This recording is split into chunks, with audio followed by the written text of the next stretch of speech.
Hello, everyone. I'm Steve LaValle, Co-CEO of WonderBotz. Today, I have the distinct pleasure of interviewing Jack McCullough, who leads the CFO Leadership Council. So, Jack, can you tell us a bit about you and what's going on? I understand there's some really exciting things happening. Sure. Thanks, Steve. Right. I am the founder of the CFO Leadership Council, and we are about an 1,800 member professional association for CFOs. And it's really been a glorious and fascinating time to be the CFOs the last several years. Recently, we've gotten a lot of publicity because of the SVB loan crisis, and it's a classic example of why we started the group. We found out that when SVB was going to be shut down by the FDIC, we had an emergency phone call. We had 250 CFOs on the call. Oh my goodness. Notice, helping out each other and that sort of thing. And even though, the crisis is now probably more of a problem, but it's just so typical of the CFO Leadership Council and how the members take care of each other. But yeah, it's been a fun journey. It's been 16 years and having the time of my life running an organization of professional financial leaders. So, and how do people join the CFO Leadership Council? Do you have to be appointed or do you sign up or how does that work? Yeah, we may get to that point where a member has to nominate you, but our website is CFOLC.com. And then you can join on that. We do review it, but if you're a CFO or on a path to becoming a CFO, you'd be eligible. The only CFO I ever turned down, Steve, was he was the CFO of his fraternity. Oh yeah, don't mention him by name. We don't want to get into it. CFO was. Yeah. Was he a student? Yeah. He was I said, look, I love your spirit, and when you get a few years of professional experience under your belt, I'd more than welcome you to the organization. But you're not really eligible yet. So, but good for him for trying. So. And then you just combine with the chief executive group, or what was the or combine or affiliate with what did you guys do there? Yeah, the chief executive group purchased us in August of 2021, and it was to me it was a great opportunity. I wasn't explicitly looking to sell, but I'm probably, 3 to 5 years out from retirement. So it was in the back of my mind a little bit too. But it really made a whole lot of sense. I had taken the company as far as I could on my own. So to be part of a broader organization and have access to some of their content and resources and whatnot. And they had a sister organization called Strategic CFO 360. And that was more focused on content, which is great. And we're largely focused on community. So I think putting those things together, it had the potential and has proven to be a very powerful combination. So that's awesome. I know how you feel on that. So at WonderBotz, we're about 7 years old now as an organization. And I didn't understand you were that old. That's interesting. So it's crazy. The time flies. I was talking to someone that's like, I don't know how it's 7 years have gone by so fast. But like you, we've grown and we've driven very hard in the market, but we wanted to be bigger and better and faster and give better service to our clients. So actually, we're coming together with a very strong strategic alliance with another company, which will double us. So we look for like a big announcement coming on that sometime within the next 3 months. But we're super excited because you say as you bring new people in that work sort of in the same space as you, then they bring in new ideas, and then the synergies start to happen, and it really is very exciting for the people that work for us and for our clients and our ability to deliver even more. Yeah, I know our members have spoken. I've never actually used your technology, but I know our members have, very enthusiastic about what you're doing. And, it strikes me you're extremely well positioned for the modern economy these days. And I remember I heard of you when Paula joined, and I know she loved her prior job. And I'm like, boy, if she's leaving that job, this must be something special and worth keeping your eye on. And that certainly has proven to be the case. So congratulations on building something that's kind of special. Well, thank you for that. And we do a lot of work in the finance and accounting space. So we do work with a lot of your members, and we'd love to work with all of your members, but we work with a lot of them. Well, we'll get there. One at a time. But putting that aside, so one of the things, Jack, that I really was excited about when Paula suggested that we talk here was that you had a view about the psychopathic CEO.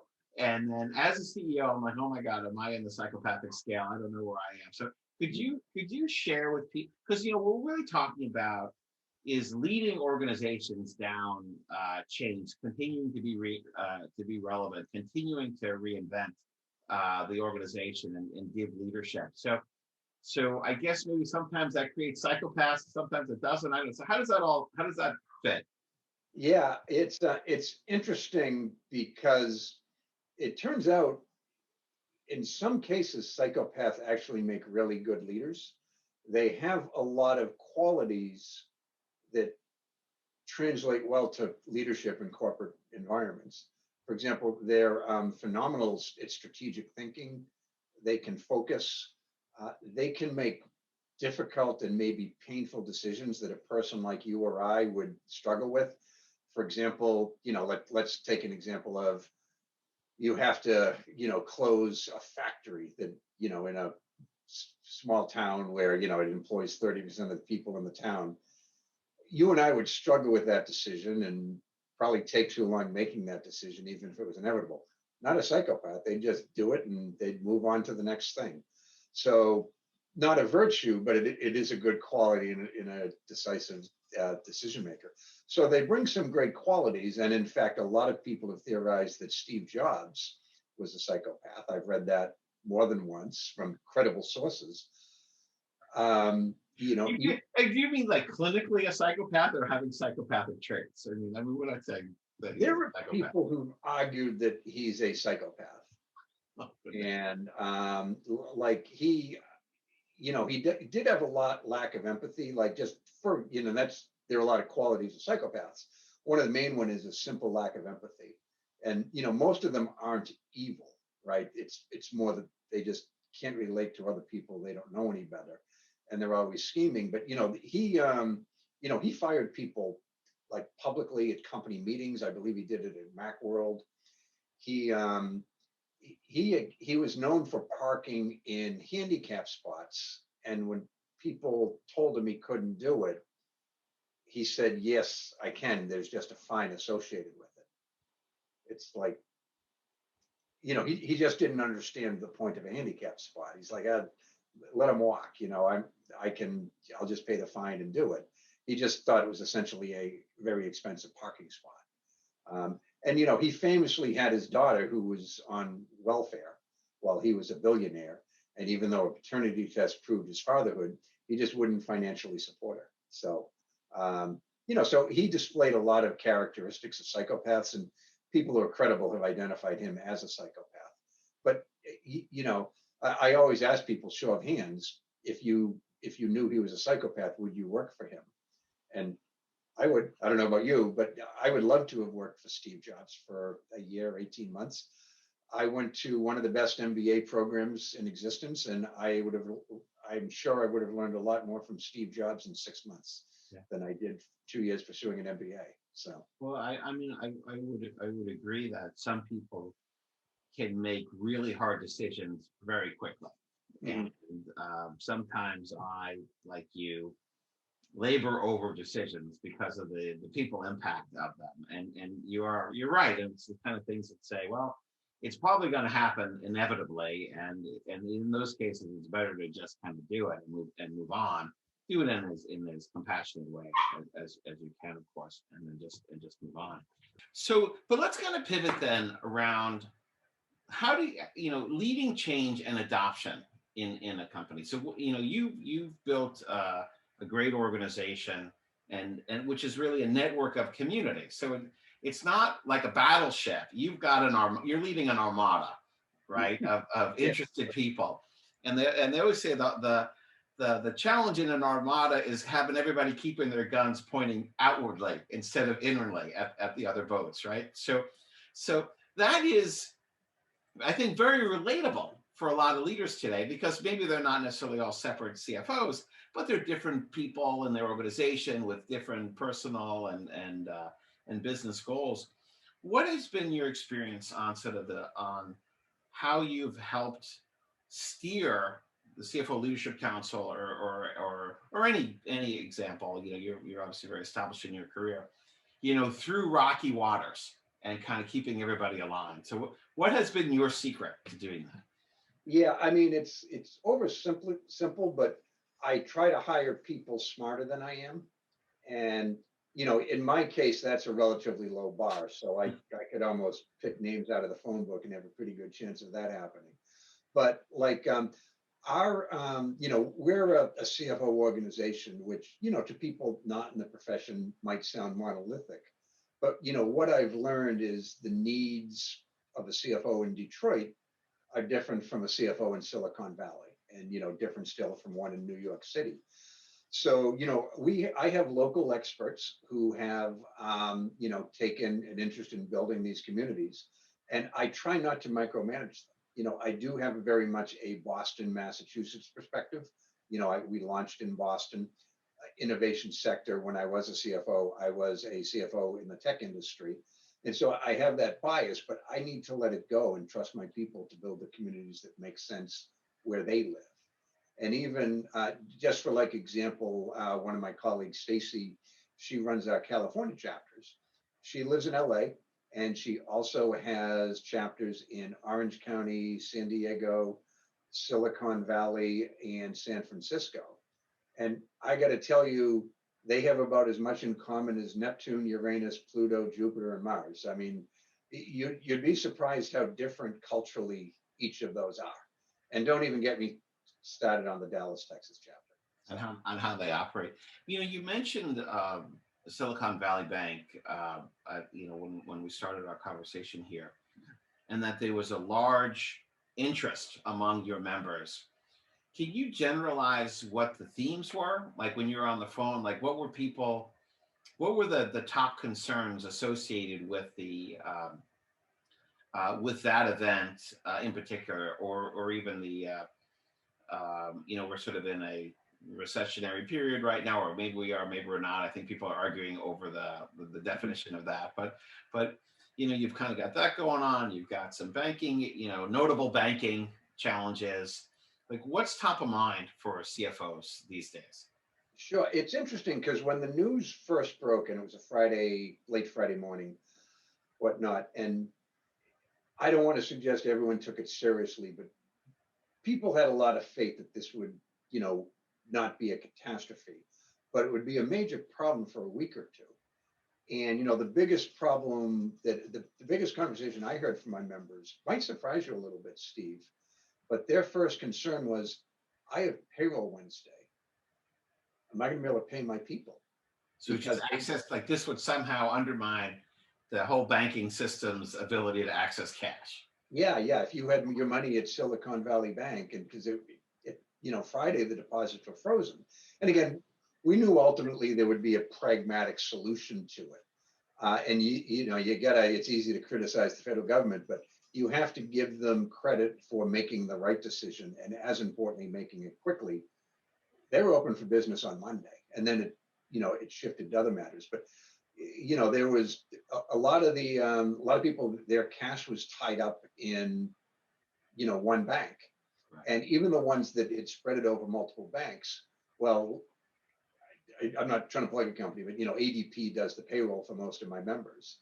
Yeah. It's like, okay, you've got money to pay the people, but can the ADP payroll pivot quickly enough to take care of your team when they've got 60,000 other clients in the exact same boat, asking them to change their whole processes, change their bank, at the same time. Exactly. So there was the flexibility, even if they had other assets, the shock in the system from the certain. And your example is a great example of a service provider.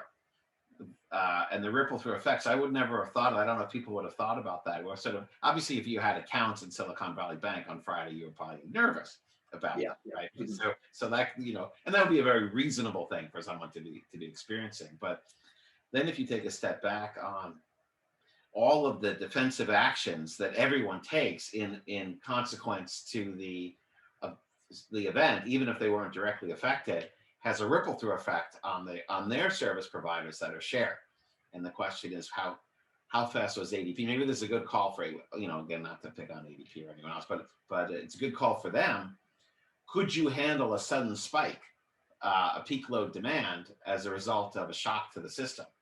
And Yeah, and I heard, again, I don't mean to plug them or anyone, but I heard very few complaints about ADP.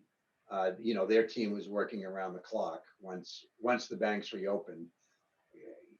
It was less of a crisis once that happened, but still, their team had to work quite a bit. But after sort of the shock of how do we get our people paid on Wednesday, it sort of came down to the basic stuff. Okay, do I keep my money with Silicon Valley Bank? I'd like to move it out quickly, but then you've got the same thing. Everybody's trying to move their bank out quickly, and guess what? Nobody's working there anymore either, right? So, do you even know how you can reach your rep to start that process? It was sort of that kind of stuff, and then there was decision: do we move to a big bank, a Bank of America, JP Morgan type of bank, or do we go with a smaller, bank that might be able to react and serve you quickly? So there were those sorts of things. It was fascinating to do. And the other dynamic I've mentioned to you before in the past, Steve, that I don't think CFOs get enough credit for being empathetic. But like we had like 350 people jump on the Monday call, and we only have 1,800 members.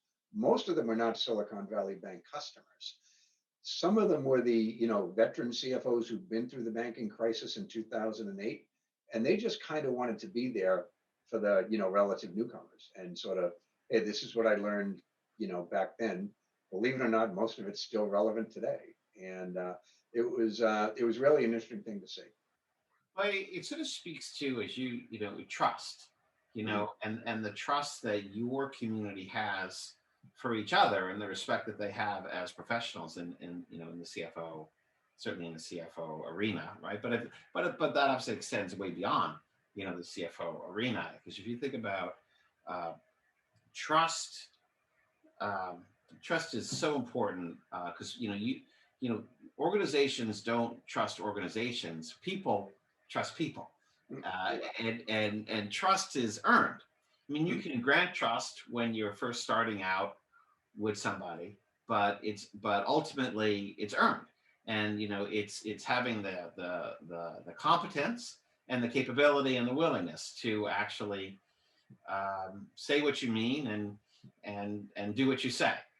Sort of the integrity story there. So it's a great example that you give, where some of the more seasoned CFOs were there, kind of leveraging their trusted position as a CFO to kind of keep everyone, I don't want to say keep everyone calm, it's not like they were excited, but sort of just be reassuring to folks. And because we find the same thing with our clients too, as we help them to adopt new technologies and drive changes in their business. Some of the changes for them could be fairly substantial changes. So then I like to work with firms like ours and people like ours, because we've helped so many other similar organizations go through the same types of shifts. Now, obviously every situation is unique, but they're kind of like, oh yeah, we've sort of seen that before. Now that'll probably be addressed this way, or let's make sure that we send this announcement out first and then kind of move down the path. Right. And that's why we have trust. I mean, you've got great trust. I know for our team, we say we don't really have clients, we have a fan club, and our fan club. If you don't think I'm stealing that from you, you don't know me at all. That's right. So we have a fan club. You have a fan club too, but that status is earned, and it's earned from a long history of doing that. And we started that when we started WonderBotz from the very beginning. It was about doing the right thing for the clients. I'm an old school consultant, so I've been in this for many years. And what I was taught was, if you have straight talk with the client, tell them the things that they need to hear, even if it's the things that they don't want to hear, but that they absolutely need to hear, and kind of listen carefully, and then help them make the tough choices so that they can be better off. Because they'll tell you, I want to be able to do this. It's like, well, okay, well then you got to do this if you want to, this is how you do it, and we can navigate the paths, but ultimately it's being that reassuring voice with the examples of how it goes. So we had, give one of our early on examples, one of our clients had started with another provider, and that provider hadn't really delivered on what they said. There was a big brand. I don't want to mention who it was, but it was a big brand. Mhm. And the people who had made the decision, which was supposedly a safe decision because it was a big brand, were now, my whole program, my whole operation is going to be shut down by my leadership because I'm losing their trust by the inability to deliver with a partner that I've chosen. And it was like, please help us. So we call sometimes I call that like the zombie box situation. Sometimes I call that a rescue me situation. And it's Boy. like, all right, let's just, as quickly as we can, deliver. We don't deliver something that's very valuable, that people stand up and say, wow, I didn't think that was even possible to do. And like, we'll just sort of change the whole narrative from one of delays to one of wow.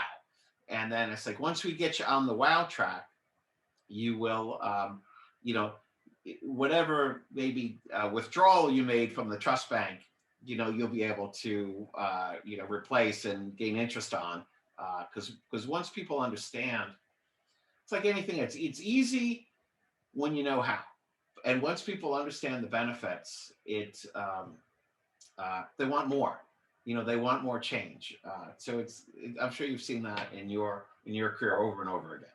Oh yeah, it's a remarkable thing. People, something that they're unaware of, and then they just get the smallest taste, and it's like, wow, sometimes you can do things that are eye-opening for people.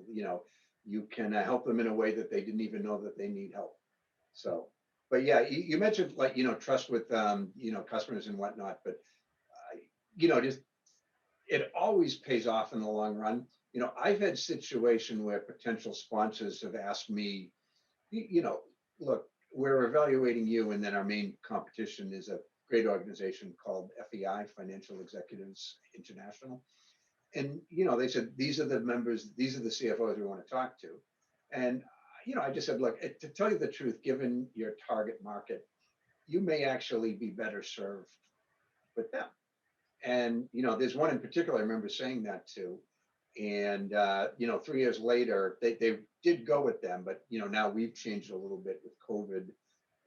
We have more members from bigger companies. They're now actually one of our top 3 customers today. And while that never came up, I know they have a very high opinion of my basic, honesty, and that I will make decisions and give them advice that's in their best interest, that's not in my best interest. So that's a great story of integrity there from you. I know I had my own similar version of that, but sometimes the right answer is no. It doesn't make sense. And even if it's something that you really want, I always say, like, all right, if you really insist, we'll help you do it. But like if we think it's a bad idea, or there's a better way, we'll try to tell you the better way. That's a great. Yeah, walking away from money, not easy. So well, that's very, that is like very telling right there. Is that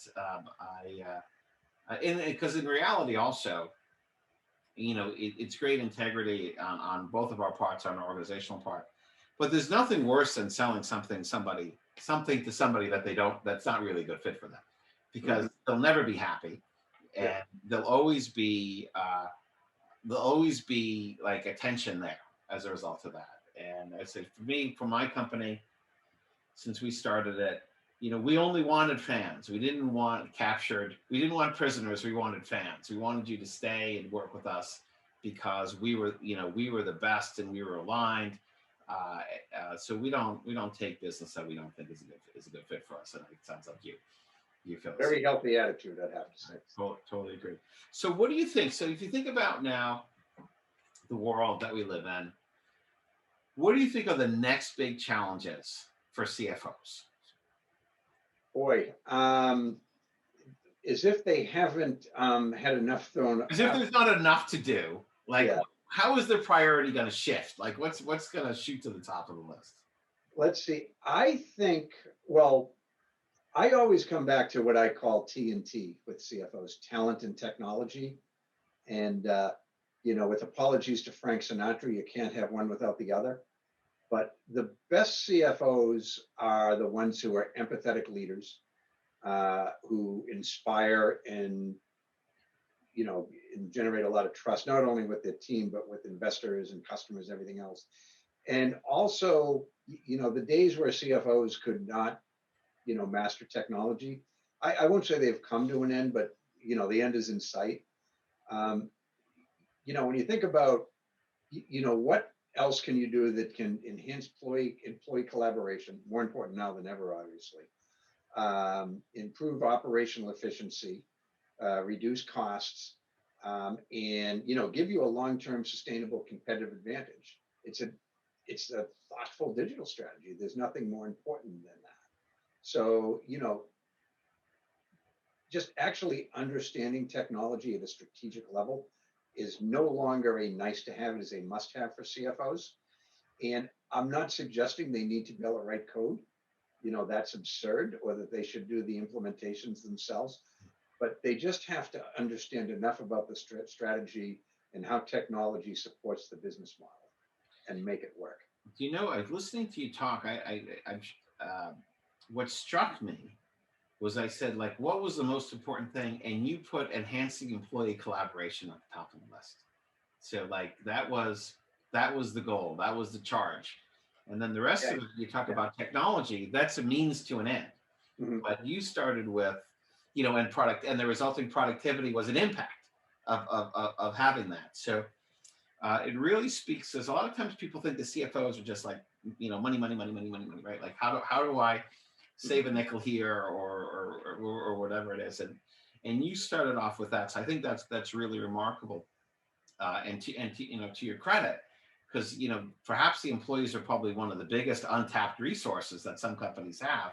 If you think of the CFO as managing all of the assets of the company, in a way, the people are a huge asset of the company. And if we figure out how to make those assets, those people more productive, and it's the collaboration is the driver there. Because I think what we see a lot of companies still, that there are a lot of processes in place because of lack of prior investments in tooling that are sucking up a lot of time from their team. And that's time that they now don't have to collaborate and work with one another to produce better results from clients. And I will give you a tidbit that lines up to your fact. So a lot of times when we start a discussion with a CFO, they're always talking about the money, like what's the productivity? And that's like the first conversation that we have with them. Okay. Mm-hmm. But almost immediately after they check the box, okay, this is going to, digitalization is going to drive a lot of productivity. It pivots to how do we help our people? Like, how do we make the working environment better? And it's not about saving a nickel here or a nickel there, to your point. It's really about how do I really empower my team to be 100% maximize the collaboration on the team.